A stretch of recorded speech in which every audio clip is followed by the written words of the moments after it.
Hello everyone. Good morning सभी को। जैसा कि आपको पता ही है, थ्योरी वाला पार्ट हमने कर लिया था। आज मैं पीवाईक्यू लाया हूँ आप लोगों के लिए। तो ये जो पीवाईक्यू है वो एग्जैक्ट पेपर के हैं और मैंने एग्जैक्ट कॉपी पेस्ट करा हुआ है। यहाँ पे कुछ भी अपने तरफ से चेंजेस नहीं है, मैं डायरेक्ट रॉ पेपर आपसे डिस्कशन कर रहा हूँ ना। पहले ये एमसीक्यू करवा रहा हूँ, उसके बाद आप देखोगे जो 5 मार्क्स वाले क्वेश्चन होते हैं, 5 नंबर वाले सेक्शन डी के, वो भी करवाऊंगा। तो आप लोग वीडियो में बने रहे। देखो, पहला क्वेश्चन क्या है। पहला क्वेश्चन जो है एचडीआई से है, पता है ना, ह्यूमन डेवलपमेंट इंडेक्स से। देखो, इसका अगर बात करोगे तो इसमें ना रैंकिंग होता है। तो कंट्री होती है ना, उसको रैंक मिलता है। रैंक कहाँ से कहाँ तक होता है? 1 to 189। ऑब्वियस सी बात है, जिसका 1 पे आएगा वो टॉप है, मतलब सबसे बेस्ट है एचडीआई रिपोर्ट में। और जिसका ये आएगा वो सबसे बॉटम पे है। हमारे सामने एग्जैक्ट डाटा गिवन है इंडिया का।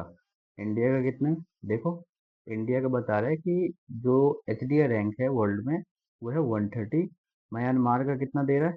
म्यांमार का दे रखा है 148, है ना। नेपाल का कितना दे रखा है? नेपाल का दे रखा है 149। और पाकिस्तान का दे रखा है 150। हमको बताना है कि इनमें से जो है सबसे बढ़िया हाईएस्ट रैंक किसका है ह्यूमन डेवलपमेंट इंडेक्स में। देख लो, देख के आप लोग टिक कर सकते हो। इंडिया है ना, 130। इसका आंसर क्या हो जाएगा? बी। नेक्स्ट पढ़ते हैं कि जो एक्स है, एक्स लिप्सिनेटॉन, ठीक है। और वो क्या कर रहा है? कल्टीवेट कर रहा है फ्लावर का। एनिमल हस्बेंड्री के साथ साथ फ्लावर की भी वो कल्टीवेशन कर रहा है, ठीक है। देखो, एनिमल हस्बेंड्री, आप जब मेरा थ्योरी वाला लेक्चर देखोगे तो आपको मैंने बताया था कि जो फार्मिंग होती है ना, जो फार्मिंग होती है वो प्राइमरी सेक्टर के अंदर आता है। अब फार्मिंग में ना सब आएगा। फार्मिंग में जो है वो पीसी भी आएगा ना। इसके बाद यहाँ जो एनिमल हस्बेंड्री है वो भी आएगा, फ्लावर का भी आएगा। क्योंकि ये सब जो है ना नेचुरल रिसोर्सेज पे डिपेंड है। ये किस पे डिपेंड है? नेचुरल रिसोर्सेज पे। ऐसा एक्यूपेशन जो डायरेक्ट डायरेक्ट नेचुरल रिसोर्सेज पे डिपेंड हो, वो प्राइमरी के अंदर आता है ना। तो देखो, ये जो फ्लावर वगैरह का कल्टीवेशन कर रहा है वो किस में आएगा? फार्मिंग में ही तो आएगा। इसीलिए ये क्या हो जाएगा इसका answer? Primary.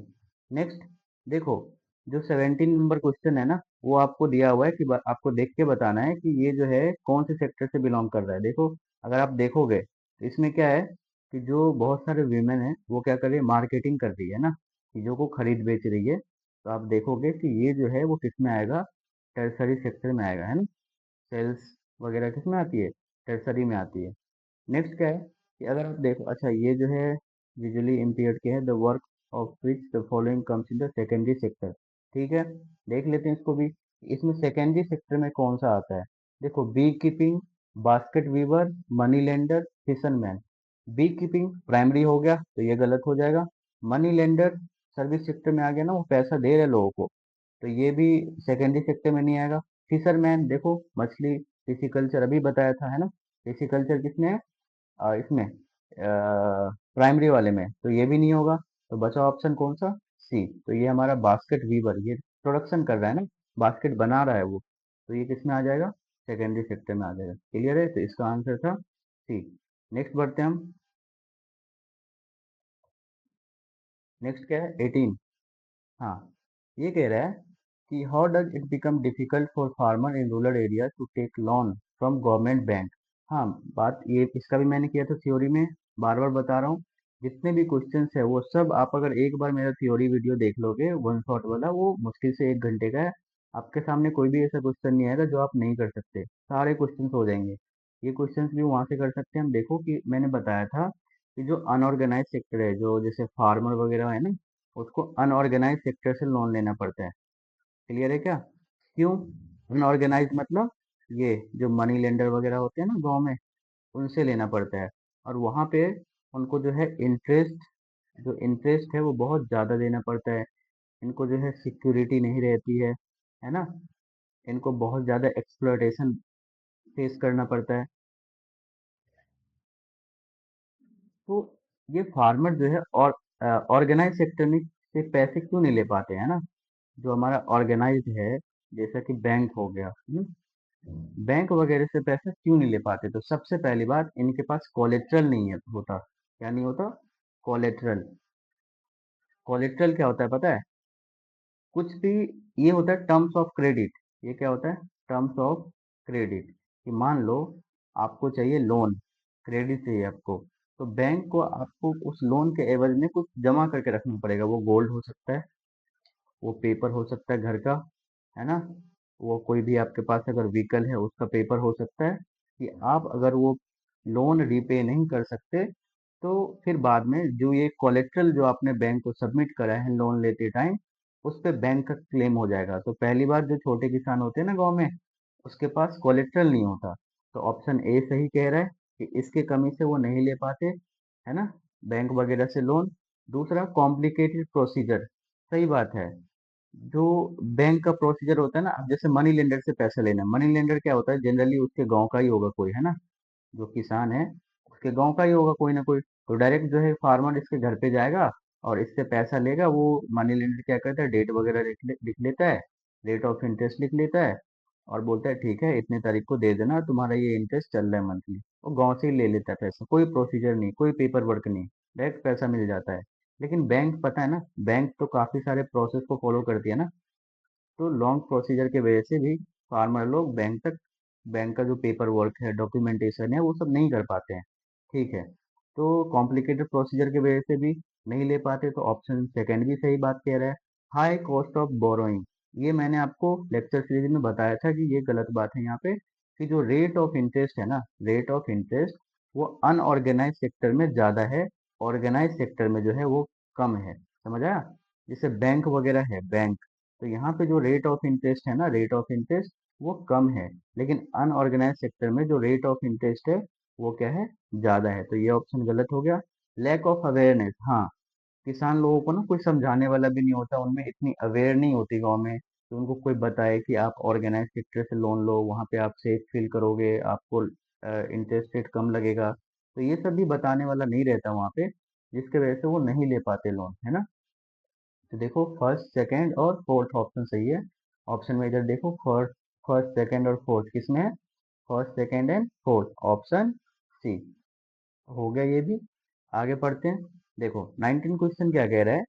Which of the following groups in urban India depend on informal sources to meet their credit need. देखो, हमने देखा जो रूरल एरिया होते हैं, जो गांव वाला एरिया होता है, वहां तो लोग अनऑर्गेनाइज सेक्टर, इनफॉर्मल सेक्टर में सोर्स से तो लोन लेते ही हैं। लेकिन यहाँ पे ना शहर में भी हमें कहीं कहीं ये देखने को मिलता है। ठीक है। तो हम देखते हैं यहाँ पे कहाँ देखने को मिलता है। जैसे house hold with few asset, ठीक है, पुअर हाउस होल्ड, ये भी सही बात है। ऑप्शन सी पढ़ते, poor house hold and house hold with few asset, both well of house hold and house hold with few asset. देखो, बात यह है कि जो शहर में लोग हैं, अर्बन एरिया, ऐसा तो है नहीं कि अर्बन एरिया के सारे लोग रिच हैं, बहुत अमीर है। क्योंकि अमीर लोग तो सीधा बैंक से पैसा लेंगे ना, इनफॉर्मल सेक्टर से क्यों लेंगे? अर्बन एरिया में भी बहुत सारे लोग पुअर लोग रहते हैं या मिडिल क्लास लोग रहते हैं। इनके पास ज़्यादा क्या होता है, हाउस होल्ड नहीं होता है, पुअर हाउस होल्ड है, वो गरीब लोग हैं। इसके बाद इनके पास एसेट जो है, एसेट, वो भी क्या है, बहुत कम है, लो एसेट है। एसेट वही जो कोलेक्ट्रल वगैरह जो होती है ना, जो आप जमा करवाते हो, यही होता है एसेट। ठीक है। तो देखो, ऐसे लोग अर्बन एरिया में भी इनफॉर्मल सेक्टर से लोन लेंगे, जो कैसे होंगे, एक तो पुअर होंगे, और दूसरा जिनके पास जो एसेट है ना, वो एसेट क्या होगा, कम होगा। तो देखो कौन सा ऑप्शन कह रहा है ऐसा। तो both poor house hold and house hold with to asset, सही बात है। Both well of house hold, well of house hold मतलब अमीर आदमी की बात हो रही है ना, वेल ऑफ है, वो सेटिस्फाइड है, वो क्यों लेगा इनफॉर्मल सेक्टर से? वो ज्यादा रेट ऑफ इंटरेस्ट क्यों पे करेगा? उसके पास तो कोलेट्रल है, वो तो मस्त बैंक से लोन लेगा। तो यही होगा। जो पुअर हाउस होल्ड होते हैं और जिसके पास कम एसेट होते हैं, वो इनफॉर्मल सोर्सेज से लोन लेते हैं, शहर में भी। ओके। 20th क्वेश्चन पढ़ते हैं। Rapid improvement in technology has been one major factor to stimulate the globalization process। ठीक है। मैंने आपको बताया था, डिटेल में बताया था। मैं बार बार कह रहा हूँ कि अगर आपने वो वीडियो नहीं देखा है तो आप वन शॉट वीडियो देख सकते हो। उसमें मैंने पूरा इकोनॉमिक्स थ्योरी करवाया है, 1 घंटे में करवाया, हर टॉपिक को करवाया है। देखो, अगर वो आप करोगे तो ये सब क्वेश्चन आप ऐसे देखते ही आप टिक लगा सकते हो सही ऑप्शन में। तो ये सही बात है। जो टेक्नोलॉजी जो है ना, जो हमारा टेक्नोलॉजी है वो अगर बढ़ेगी, है ना, टेक्नोलॉजी अगर बढ़ेगा तो क्या होगा, ग्लोबलाइजेशन होगी। तो ये सही बात है, ग्लोबलाइजेशन भी बढ़ेगा। तो पहला ऑप्शन सही है। This this has made much faster delivery of goods across long possible distance. सही बात है कि जो टेक्नोलॉजी बढ़ेगी, है ना, ग्लोबलाइजेशन होगा तो वो क्या होगा, जो चीज है, सब्सटेंस है, जो सब्सटेंसेस हमारे जो गुड्स है, उसको एक जगह से दूसरी जगह ट्रेवल करवा के ले जा सकता है। मैंने बताया था पहले भी कि पहले जो है वो शिप्स होते थे, जहाजें होती थी। उससे मीट वगैरह अगर एक कॉन्टिनेंट से दूसरे कॉन्टिनेंट में ले जाना हो तो जहाज जो है ना रेफ्रिजरेटेड नहीं होता था। इसमें जो है जहाज में इनबिल्ट रेफ्रिजरेटर नहीं होता था, जिसके वजह से ये पॉसिबल नहीं होता था कि मीट को यहाँ से एक कॉन्टिनेंट से एक कंट्री से दूसरे कंट्री तक ले जा सके। बस बाद में जब रेफ्रिजरेटर आ गया तो टेक्नोलॉजी की वजह से आया ना, तो फिर क्या हुआ, जो एक्सपोर्ट है मीट वगैरह का वो स्मूथली होने लग गया। तो आपने देखा कि जैसे ही टेक्नोलॉजी बढ़ेगी तो चीज़ों का जो ट्रांसपोर्ट है वो एक जगह से दूसरी जगह आराम से आसानी से डिलीवरी लॉन्ग डिस्टेंस पे भी होने लगेगी। तो बात बिल्कुल सही है, दोनों सही है। तो इसका ऑप्शन क्या हो जाएगा, ए। ठीक है, तो ये था हमारा एमसीक्यू। अब हम बढ़ते हैं जो हमारे क्वेश्चंस होते हैं ना स्टेटमेंट्स वाले, जिसमें हमें लिखना होता है, उस क्वेश्चन पे बढ़ते हैं।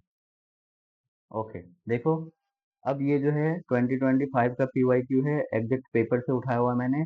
तो आप लोग ध्यान से देखो कि ऐसे क्वेश्चंस पूछे जाते हैं। देखो, पहला क्वेश्चन क्या है, how did the process of liberalisation initiated in the India in 1990 promote globalisation. ठीक है, देखो, 1990s में, 1990s मतलब पता है क्या हुआ, 1990 से लेकर के 1999 तक, इस समय इंडिया की बात हो रही। इंडिया में ग्लोबलाइजेशन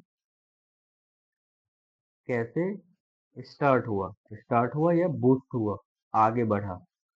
देखो, ये बढ़ा, इसमें आपको याद रखना पड़ेगा कि 1991 में जो हमारे फाइनेंस मिनिस्टर थे, है ना, फाइनेंस मिनिस्टर कौन थे, डॉक्टर मनमोहन सिंह, है ना। तो 1991 में जो हमारे फाइनेंस मिनिस्टर थे डॉक्टर मनमोहन सिंह, उन्होंने क्या करा, कुछ स्टेप्स लिया, 3 स्टेप्स लिया। पहला, ट्रेड रेस्ट्रिक्शन जो है उसको कम किया। अब ट्रेड रेस्ट्रिक्शन होता क्या, वो देखो, होता क्या है कि मान लो कि हम एग्जांपल लेते हैं, जैसे इंग्लैंड है। इंग्लैंड क्या करना चाह रहा है, इंडिया के साथ व्यापार करना चाह रहा है, बिजनेस करना चाह रहा है। इंडिया ने बहुत सारे रेस्ट्रिक्शन लगा रखा है कि मेरे पास आओगे, अगर मेरे देश में आपको बिजनेस करना है तो आपको ये नॉर्म्स फुलफिल करने होंगे। अब इतने ज़्यादा नॉर्म्स जो है, इतने ज़्यादा कंडीशन फुलफिल करना इस कंपनी के लिए पॉसिबल नहीं था, क्योंकि इंडिया ने बहुत सारा रेस्ट्रिक्शन लगा रखा था ट्रेड पे, जिसके वजह से इंग्लैंड के जो सामान है वो इंडिया नहीं आ पा रहे थे, ग्लोबलाइजेशन नहीं हो पा रही थी। तो इस चीज को 1991 में रिड्यूस कर दिया गया। क्या कर दिया गया, रिड्यूस कर दिया कि ठीक है, रेस्ट्रिक्शन इतना मत फॉलो करो, आप दो कंडीशन ऑफ जो है फुलफिल करो और हमारे यहाँ आ जाओ। मतलब बहुत सारे जो कंडीशन थे पहले, उस कंडीशन को रिड्यूस कर दिया गया। तो होगा क्या, फिर बाहर के सामान, जो बाहर के गुड्स है वो आने लगेंगे, इंडिया में सामान बिकने लगेगा, ग्लोबलाइजेशन हो गया ये। दूसरा, इम्पोर्ट ड्यूटीज। देखो, इम्पोर्ट ड्यूटीज क्या होता है, समझते होगे आप लोग थोड़ा बहुत, मैं बता देता हूँ बाकी। इम्पोर्ट ड्यूटीज क्या होता है, देखो, सीधा अगर सिंपल में बोलो, टैक्स ऑन फॉरेन गुड्स। तो विदेशी सामान पे हमारे देश में अंदर आने के बाद उस पे जो टैक्स लगती है उसी को हम बोलते हैं इम्पोर्ट ड्यूटी। अब हुआ क्या, जैसे अभी अभी ना करंट का एग्जांपल लेते हैं हम, जैसे एग्जांपल लेते हैं टेस्ला, है ना। टेस्ला कार है। अब टेस्ला कार पे क्या है, इंडिया ने 100% इम्पोर्ट ड्यूटीज लगा रखा है। कितना? 100%। अब उससे होगा क्या कि मान लो कोई टेस्ला की जो कार है, टेस्ला की कार ओरिजिनल मैन्युफैक्चर्ड प्राइस इसकी है मान लो 10 लाख। कितनी है? 10 लाख। अब अगर वो इंडिया में बेचना चाह रहा है, कहाँ बेचना चाह रहा है? इंडिया में। अभी बताया उस पे कितना टैरिफ लगा हुआ है, इम्पोर्ट ड्यूटी लगा है 100%। मतलब 10 लाख का 100% तो 10 लाख हो गया ना। तो इंडिया में इसको बेचने के लिए उसकी जो प्राइस हो जाएगी वो कितनी हो जाएगी? 20 लाख। देखो, तो अब इतना महंगा हो जाने के वजह से टेस्ला अपना गाड़ी इंडिया में भेजेगा ही नहीं, क्योंकि पता है यार इतना महंगा हो गया, वहां ज्यादा बिकेगा नहीं मेरा सामान। तो वो यहाँ पे अपना सामान, अपना जो गाड़ी है या अपना जो भी सब्सटेंसेस जो उसने बनाया है, ज्यादा इंपोर्ट ड्यूटी लगने की वजह से नहीं बेच पाएगा। तो 1991 से पहले जो हमारा, हाँ, ये था ना, क्या बोलते हैं, इंपोर्ट ड्यूटीज, वो बहुत ज्यादा था, जिसके वजह से बाहर के सामान आने आते आते यहाँ पे बहुत ज्यादा क्या हो जाते थे? महंगे हो जाते थे। आई बात समझ में? और जिसके वजह से जो दूसरे देश है, फॉरेन कंट्री है, वो यहाँ पे सामान नहीं भेज पाते थे। अब सामान नहीं भेजेगा तो बिजनेस नहीं होगा। एक देश दूसरे देश से बिजनेस के पर्पज से जुड़ेंगे नहीं, और जुड़ेंगे नहीं तो ग्लोबलाइजेशन नहीं होगा। ये बात तो आपको पता ही है, मैंने लेक्चर सीरीज में भी बताया था, जब इसका वन शॉट लिया था तो डिटेल में बताया था आपको कि ग्लोबलाइजेशन होता क्या है, क्या क्या कंडीशन है ना? ठीक है, ये बात आपको समझ आ गई होगी कि जो है इंडिया ने इंपोर्ट ड्यूटीज कम करा। ठीक है, तीसरा क्या करा? तीसरा जो गवर्नमेंट कंट्रोल है, जो गवर्नमेंट का कंट्रोल है किस पे? गवर्नमेंट का जो कंट्रोल है ओवर इंडस्ट्रीज, इंडस्ट्रीज पे जो गवर्नमेंट का कंट्रोल है, उसको भी गवर्नमेंट ने क्या किया? रिड्यूस किया। पहले बहुत सारे कंडीशन लगाया हुआ था इंडस्ट्री पे कि देखो आप स्टार्टअप कर रहे हो, आपको ये कंडीशन फुलफिल करना पड़ेगा, ये करना पड़ेगा, वो करना पड़ेगा, इतनी सारे रेस्ट्रिक्शन जो है गवर्नमेंट ने इंडस्ट्रीज पे लगा रखा था, जिसके वजह से इंडस्ट्रीज वगैरह कम ही स्टार्टअप अपना ओपन हो रहा था और सक्सेस हो रहा था। फिर गवर्नमेंट ने 1991 में क्या करा? इस कंट्रोल को रिड्यूस किया कि ठीक है आप फ्रीली यहाँ पे बिजनेस करो, आप फ्रीली इंडस्ट्री चलाओ, बस जो हमारा बेसिक नॉर्म्स है ना, जिससे जो सेफ्टी मेजर्स वगैरह हैं वो सब आप फुलफिल कर लो। तो वो सब करने लग गया, जिसके वजह से क्या हुआ? रैपिड ग्रोथ हो गया हमारे यहाँ इंडस्ट्रीज का, और हमने बोला कि हो गया हमारे यहाँ ग्लोबलाइजेशन। आई होप आपको इसका आंसर समझ आ गया होगा कि जो है लिबरलाइजेशन इनिशिएटेड, और इसी सब प्रोसेस को हम बोलते हैं लिबरल, कि हमारा देश क्या हो गया? लिबरल हो गया। समझ रहे हो कि ये इसने ट्रेड बैरियर खत्म करा, ट्रेड रेस्ट्रिक्शन कम करा, है ना, कंट्रोल कम करा, और जिसके वजह से जो है ग्लोबलाइजेशन हुई। आई होप आपको ये आंसर समझ आ गई होगी। तो आप इसको लिख लो, समझ तो आ ही गई होगी, लिखना है तो लिख लो, जैसे करना आप कर सकते हो। बाकी यहाँ पे जो है ना, आप बस बातों को ध्यान से सुनो, कहानी की जैसे आपको सब याद हो जाएगा। नेक्स्ट पढ़ते हैं। देखो ये बेसिक सा क्वेश्चन है, ये भी मैंने डिटेल में बताया था। अब ये कह रहा है आपको प्राइवेट और पब्लिक, इसमें डिफरेंस क्या है?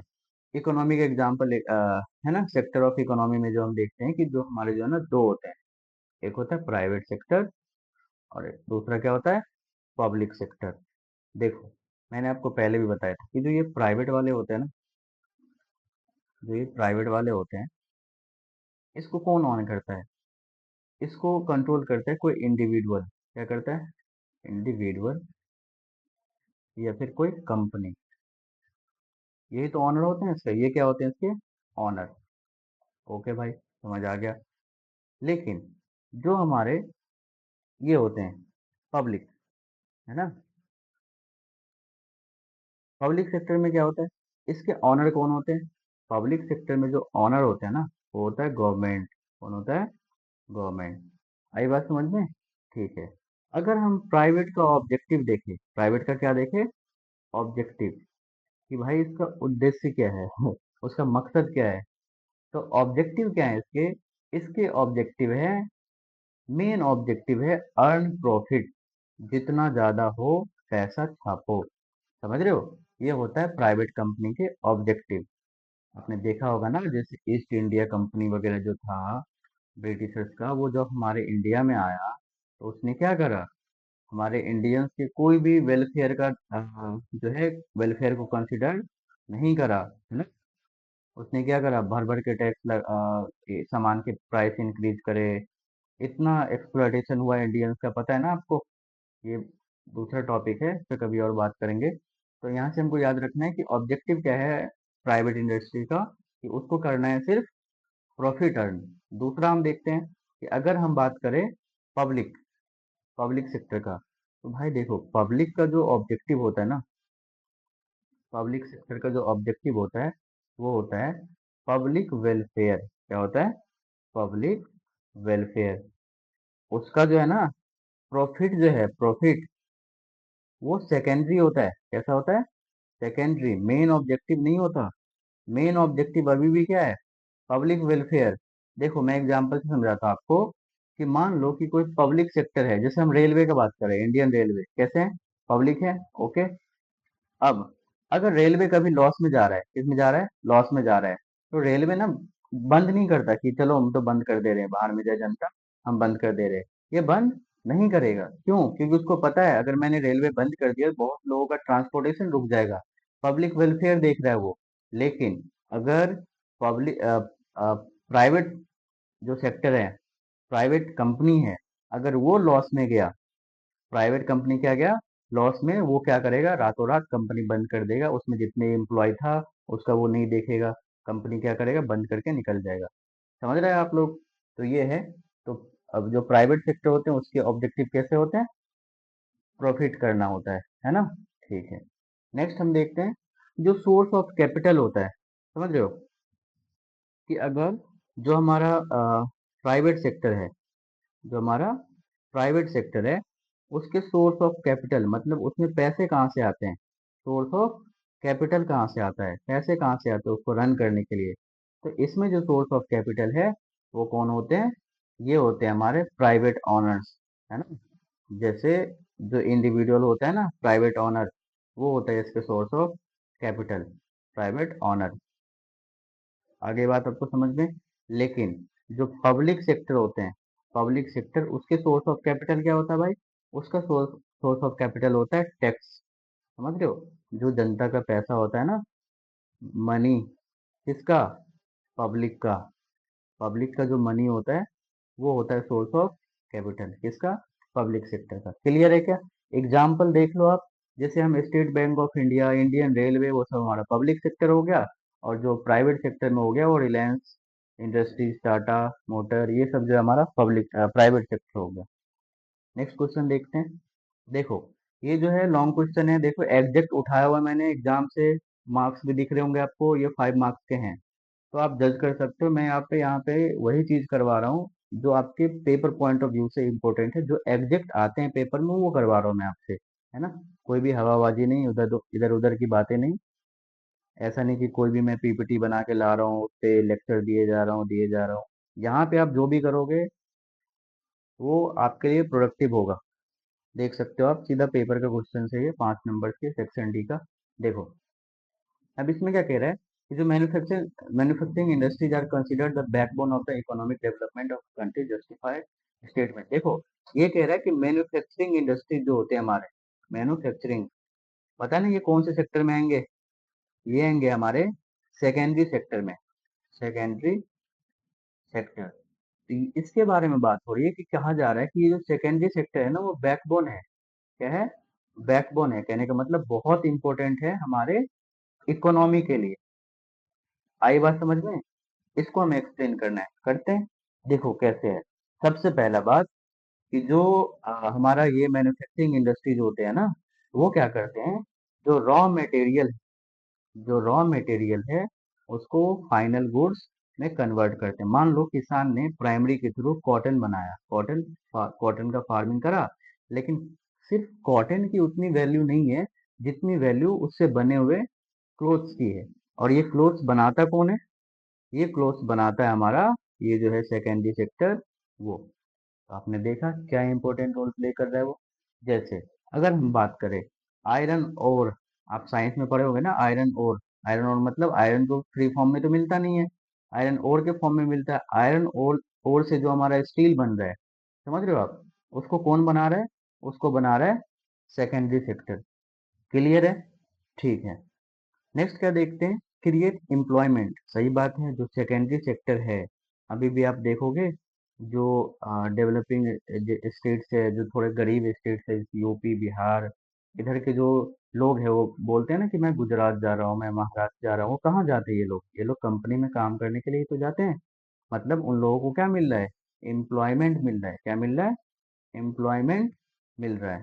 समझ रहे हो आप? कौन दे रहा है एम्प्लॉयमेंट? कंपनी। कंपनी आता किस में है? सेकेंडरी सेक्टर में। इम्पोर्टेंस समझ आ रहा है आपको? सेकेंडरी सेक्टर कितना इंपॉर्टेंस है? Next, support agriculture. देखो, एग्रीकल्चर में जो है, एग्रीकल्चर ऐसे नहीं हो जाता। बहुत कॉम्प्लिकेटेड प्रोसेस है एग्रीकल्चर। समझ रहे हो? क्योंकि इसमें क्या होता है, रॉ मटेरियल हमको देना पड़ता है। रॉ मटेरियल मान लो कि इंसेक्टिसाइड हो गया, है ना, इंसेक्टिसाइड्स हो गया, पेस्टिसाइड्स हो गया, बोलते हैं ना खाद वगैरह देते हैं, है ना, तो वो यही सब तो होता है। तो ये सब कहाँ से बनता है? ये सब बनता है हमारा फैक्ट्रीज में। बनाते कौन है इसको? सेकेंडरी सेक्टर बनाता है भाई। कौन बनाता है? Secondary sector. तो देखो, तो जो एग्रीकल्चर में रॉ मटेरियल लग रहा है, उसको दे कौन रहा है? सेकेंडरी सेक्टर दे रहा है। समझ रहे हो? तो ये क्या कर रहा है, एक तरीके से सेकेंडरी सेक्टर एग्रीकल्चर को भी सपोर्ट कर रहा है। ये बात समझ में आ गई होगी आपको? ठीक है। नेक्स्ट क्या देखते हैं? Promote trade and export. हाँ, सही बात है कि मान लो अब सेकेंडरी सेक्टर ने क्या किया, सामान बनाया।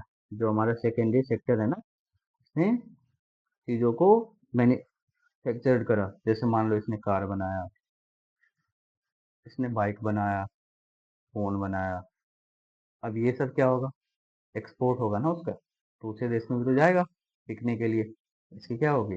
एक्सपोर्ट होगी। समझ रहे हो? तो जो सेकेंडरी सेक्टर है वो एक्सपोर्ट को भी इनहेंस करता है। क्लियर है क्या? और ये सब अगर करेगा तो ये फिफ्थ पॉइंट तो ऑटोमेटिकली हो जाएगा ना। ये क्या कर रहा है, करेगा कि जो हमारा नेशनल इनकम है उसको इंक्रीज करेगा। आ गई आपको बात समझ में? ठीक है। अब हम इसका सेकंड क्वेश्चन देखते हैं। सेकंड क्वेश्चन क्या कह रहा था? देखो, सेकंड क्वेश्चन क्या था? Agriculture and industries complement each other. जो एग्रीकल्चर है और इंडस्ट्रीज है वो एक दूसरे को क्या कर रहा है? कॉम्प्लीमेंट कर रहा है। उसको जस्टिफाई करना है हमको।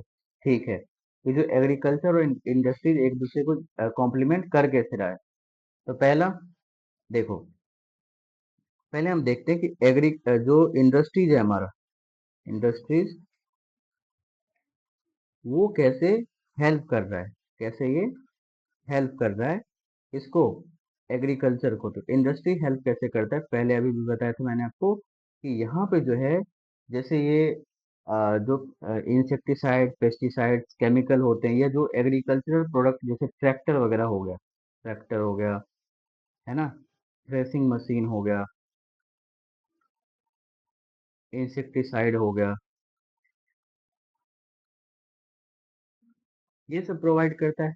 इंडस्ट्रीज जो है हेल्प करता है by providing these all in to, किसको देता है ये? प्राइमरी सेक्टर को। समझ रहे हो? तो आपने देखा कि जो सेकेंडरी सेक्टर, जो इंडस्ट्रीज है, वो हेल्प कर रहा है प्राइमरी सेक्टर को ये सब चीजें दे करके। तो पहला ये हुआ।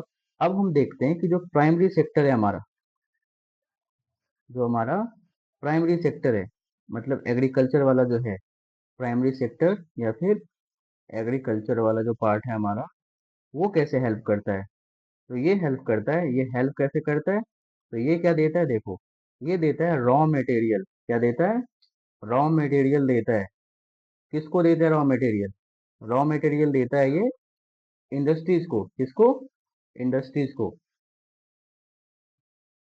रॉ मटेरियल में देता क्या? मान लो कॉटन दे दिया। क्या दे दिया? कॉटन दे दिया। अब इससे ही तो, कॉटन से ही तो ये कपड़ा बनाएगा। तो आपने देखा कि इंडस्ट्रीज हेल्प कर रहा है प्राइमरी सेक्टर को, एग्रीकल्चर को, ये tractor, threshing machine, insecticide, pesticide दे करके। और in the same way primary और एग्रीकल्चर सेक्टर भी हेल्प कर रहा है इंडस्ट्रीज को रॉ मटेरियल दे करके, जैसे कि कॉटन वगैरह हो गए। क्लियर है क्या? ठीक है। अब ये दोनों मिलकर के क्या कर रहे हैं? एम्प्लॉयमेंट, ये दोनों मिलकर के क्या कर रहे हैं, देखो, एम्प्लॉयमेंट जनरेट कर रहे हैं ना। एम्प्लॉ हम्म एम्प्लॉयमेंट जनरेशन। क्लियर है क्या? ओके। अब क्या है, अब ये एम्प्लॉयमेंट जनरेट होगा इनसे, तो फिर इससे लोगों की क्या होगी, इससे इनकम तो बढ़ेगा लोगों का, समझ रहे हो, तो इंक्रीज इन इनकम। और ये सब मिला करके हम देख रहे हैं कि ये लोग क्या कर रहे हैं, ओवरऑल ओवरऑल इकोनॉमिक ग्रोथ कर रहे हैं। आगे बात समझ में, देखो हर पॉइंट को मैं डिस्कस कर रहा हूँ जिससे आपको बेटर समझ में आए। आप यहाँ से आंसर देख सकते हो, पहले मेरा तो सजेशन रहेगा कि पहले आप समझो और फिर आप इसका स्क्रीनशॉट ले करके आंसर अपना प्रिपेयर कर लो। आप अपने लैंग्वेज में भी कर सकते हो, पॉइंट को कम भी कर सकते हो तो चलेगा थोड़ा सा, है ना। ये 5 नंबर वाले क्वेश्चन से देख सकते हो आप। नेक्स्ट पार्ट पे बढ़ते हैं हम। देखो ये भी सेक्शन डी के हैं, 5 मार्क्स वाले। अब क्या है कि जो ये बता रहा है, क्वेश्चन पढ़ लो आप लोग, है ना, मैं एक्सप्लेन करता हूँ इसको। देखो यहाँ बात हो रही है ग्राउंड वाटर के बारे में।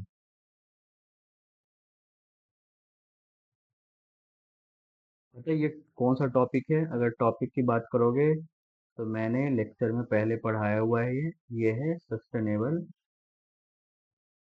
सस्टेनेबल डेवलपमेंट वाली टॉपिक, समझ रहे हैं आप लोग। तो जिसने भी नहीं देखा है, आप पहले 1 घंटे का वीडियो है देख सकते हो, वहाँ से आपके सारे थ्योरी वाले कंसेप्ट क्लियर हो जाएंगे। और थ्योरी का कंसेप्ट अगर क्लियर हो गया तो क्वेश्चन तो आप यूजी सॉल्व कर सकते हो। ठीक है, तो ये बता रहा है कि अभी रिसेंट में हमें पता लग रहा है कि जो ग्राउंड वाटर है ना, वो एक सीरियस थ्रेट है हमारे देश के बहुत सारे पार्ट में। इस बारे इस चीज को हमें डिस्कस करना है। देखो ग्राउंड वाटर क्या होता है। अब पहला क्या है ना कि ग्राउंड वाटर जो है एक सीरियस थ्रेट कैसे बन गया, इसलिए बन गया क्योंकि जो, अब मान लो कि ये जो है ना आपका सरफेस है, क्लियर है। अब सरफेस के जो नीचे, पहले पता है आपको, ये लेयर, ये सब लेयर जो होंगे वो तो सॉइल के होंगे, ये तो क्लियर है आपको। तो मिट्टी होंगे, रॉक्स होंगे, पिबल्स होगा छोटा छोटा। लेकिन कुछ हाइट के नीचे जा करके आपको क्या मिलना स्टार्ट होगा, वाटर। समझ रहे हो आप, ये जो पार्ट है ये किसका है, ये है आपका वाटर वाला सेक्शन। यहाँ से आपको वाटर मिलना स्टार्ट हो जाएगा।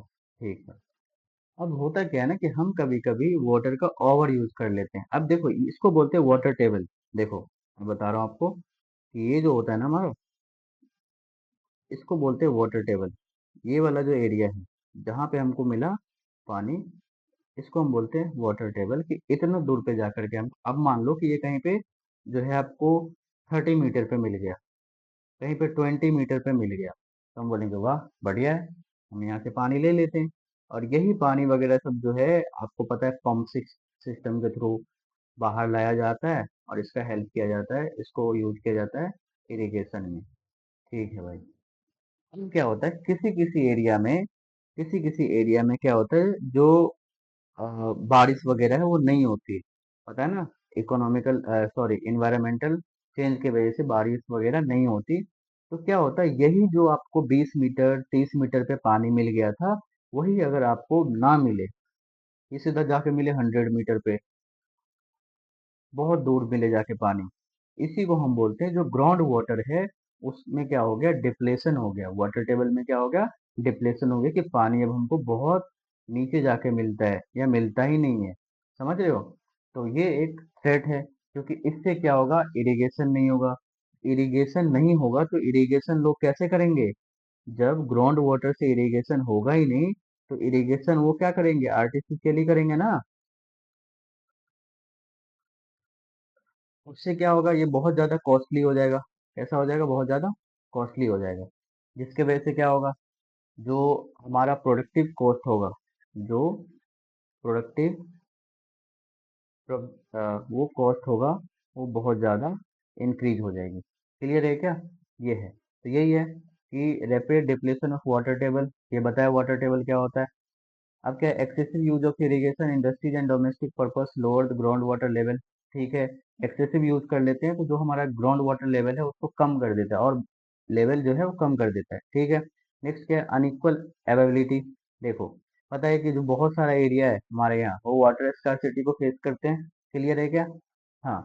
ठीक है। थ्रेट टू एग्रीकल्चर अभी बताया, जो ग्राउंड वाटर कम हो जाएगा तो एग्रीकल्चर प्रोसेस सही से नहीं होंगे, जो एग्रीकल्चर प्रोसेस है वो कॉस्टली हो जाएगा। नेक्स्ट क्या है, एनवायरमेंटल इम्बैलेंस। अगर हम ज़्यादा ही वाटर वगैरह अगर एक्सट्रैक्ट कर दे, जमीन से पानी निकाल दे, तो क्या हो जाएगा, ड्राई अप होने लगेगा। मे भी डेजर्ट भी बन सकता है वो, अगर ये जो सस्टेन कर गया तो। नेक्स्ट क्या देखते हैं हम, कि जो फ्यूचर इनसिक्योरिटी हो जाएगा। सही बात है कि आज जो हम हमें हमें जो नलके देखने को मिलते हैं, जो हमारा होता है ना, अ, चापाकल वगैरह सब होता है, इससे क्या होता है कि पाइप हम अंदर बोरो करते हैं जमीन में, और वहां से हमको वाटर मिल जाता है। लेकिन फ्यूचर में तो ऐसा होगा नहीं, क्योंकि आप पाइप डालते रहोगे अंदर, पानी आपको रीच में रहेगा ही नहीं, क्योंकि वाटर टेबल बहुत नीचे चला जा चुका है। तो फ्यूचर में ये हमको प्रॉब्लम देखने को मिल सकती है। इसके बाद क्या हो जाएगा, अनसस्टेनेबल डेवलपमेंट। सही है कि अगर पानी की कमी हो गई तो डेवलपमेंटल जो है क्या हो जाएगा, अनस्टेबल हो जाएगा। सही बात है। तो ये आप यहाँ से देख सकते हो, ये सब पॉइंट मैंने आपको डिस्कस कर दिया था। नेक्स्ट क्वेश्चन पढ़ते हैं हम। बी वाला क्या, the developmental goal of different categories of people में डिफर, इवोल्यूट द स्टेटमेंट। ठीक है, कि जो डेवलपमेंटल गोल है वो अलग अलग लोगों के लिए अलग अलग होता है। सही बात है ना, कितनी बार देख लिया हमने ये सब चीजें, थ्योरी में भी पढ़ाए थे मैंने आपको, कि देखो जो सबका लाइफ सिचुएशन होता है ना, जो लाइफ सिचुएशन होता है वो अलग अलग लोगों का डिफरेंट होता है। समझ रहे हो आप? तो सबके लिए डेवलपमेंटल गोल अलग होगा।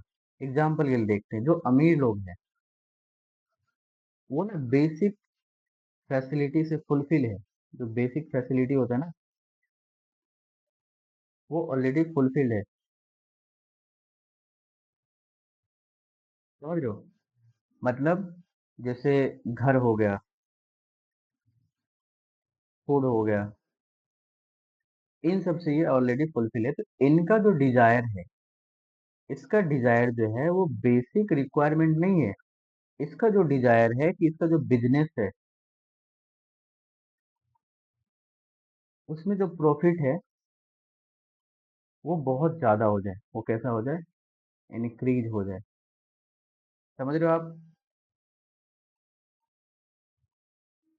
हम्म। लेकिन अगर हम बात करें पुअर का, गरीब लोगों का, इसके पास तो बेसिक फैसिलिटी भी नहीं है अभी। समझ रहे हो? जो अच्छा घर हो, है ना, शेल्टर, जो अच्छा फूड हो, ये भी नहीं मिल पा रहा है। इसका जो डिजायर है, इसका जो डिजायर है वो यही सब है अभी। आपने देख लिया, अमीर लोग ऑलरेडी बेसिक फैसिलिटी से फुलफिल्ड है, तो इसका डिजायर बेसिक फैसिलिटीज नहीं है, इसका ज्यादा प्रॉफिट है। जो पुअर लोग हैं ये तो बेसिक फैसिलिटी से ही अभी फुलफिल नहीं है, तो इसका जो डिजायर है वो बेसिक फैसिलिटी है। क्लियर है? इसका जो गोल है वो बेसिक फैसिलिटी है। अब हम अलग अलग ऑक्यूपेशन में चले जाते हैं, वहां पे देखते हैं कि अलग अलग लोगों का जो है अलग अलग गोल्स कैसे हैं। देखो, अगर आप ऑक्यूपेशन देखो, जैसे फार्मर है, कौन है, फार्मर, वो चाहता है कि जो क्रॉप्स है, जो क्रॉप्स है उसका प्राइस क्या हो जाए, इंक्रीज हो जाए। क्योंकि मान लो उसने अपने खेत में गेहूं लगाया, राइस लगाया, वीट लगाया, है ना, मेज लगाया, तो उसके क्रॉप्स के अगर प्राइस ज्यादा हो जाएंगे तो उसको प्रॉफिट ज्यादा मिलेगा। लेकिन एट द सेम टाइम जो कंज्यूमर है, जो वो सब चीज कंज्यूम कर रहा है, जो कंज्यूमर है वो चाहता है कि जो क्रॉप्स है उसकी जो प्राइस है वो क्या हो जाए, डिक्रीज हो जाए, कम हो जाए। समझ आया? तो देख रहे हो आप, अलग अलग लोगों का जो डेवलपमेंटल गोल है वो अलग अलग है। अब हम चलते हैं डिफरेंट सोशल ग्रुप में, है ना। देखो, डिफरेंट सोशल ग्रुप में क्या है, कि मान लो कोई विमेन है ना, विमेन, उसका गोल क्या है, विमेन का गोल है कि उसको सेफ्टी मिले, उसको मेल के बराबर ही एजुकेशन मिले। समझ रही हो? उसको सोसाइटी में इक्वालिटी मिले मेल के जैसे, है ना। लेकिन जो हमारा मार्जिनलाइज्ड ग्रुप है,